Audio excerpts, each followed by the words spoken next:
കാര്യങ്ങളുടെ സത്യസ്ഥിതി ഇപ്പോഴേ അറിയിച്ച് ആനന്ദന് ഷോക്ക് കൊടുക്കണ്ട. എന്താ ചേട്ടാ ആലോചിക്കുന്നത്? ഏയ് ഒന്നുമില്ല. 2 ദിവസത്തേക്ക് നമ്മൾ ഈ ഹോട്ടലിലാണ് താമസം. അല്ല, സ്വന്തം ക്വാർട്ടേഴ്സ് ഉണ്ടെന്ന് പറഞ്ഞിട്ട്.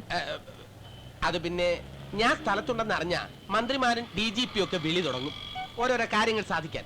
ഒരു അജ്ഞാതവാസം ഗ്രാമത്തിന്റെ ശാന്തതയിൽ നിന്നും ഒരു ചേഞ്ച് ആയിക്കോട്ടെ. നമുക്ക് അടിച്ചു പൊളിക്കാം.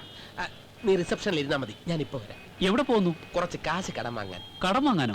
അല്ല, കുറച്ച് പാർട്ടീസിന് ഞാൻ കടം കൊടുത്തത് തിരിച്ചു വാങ്ങാൻ. ഒരു 5 മിനിറ്റ് നീ റിസപ്ഷനിൽ ഇരിക്കാൻ. സുഗുണ, അതെ, ഞങ്ങളുടെ ബാർ ലൈസൻസ് എന്തായി?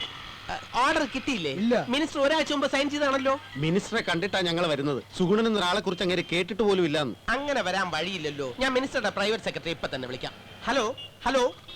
ഈ സ്റ്റൈലിന് ഞങ്ങളുടെ അടുത്ത് വേണ്ട, കാര്യങ്ങളെല്ലാം നേരിട്ട് അങ്ങ് പറഞ്ഞാൽ മതി. അതെ, എനിക്ക് അല്പ തിരക്കുണ്ട്. അതിനുശേഷം നമ്മൾ കാര്യം പറഞ്ഞോട്ടെ. ഞാൻ പറഞ്ഞോ, വിട്, വിട്, വിട്, എന്നെ വിട്, വിടാനാ പറഞ്ഞെ. അല്ല, ഇതിന് അത് solve ചെയ്യാം. വിട്. എങ്ങോട്ട് കൊണ്ടുപോകണം? വിട്. ഞാനാ പറഞ്ഞെ, please.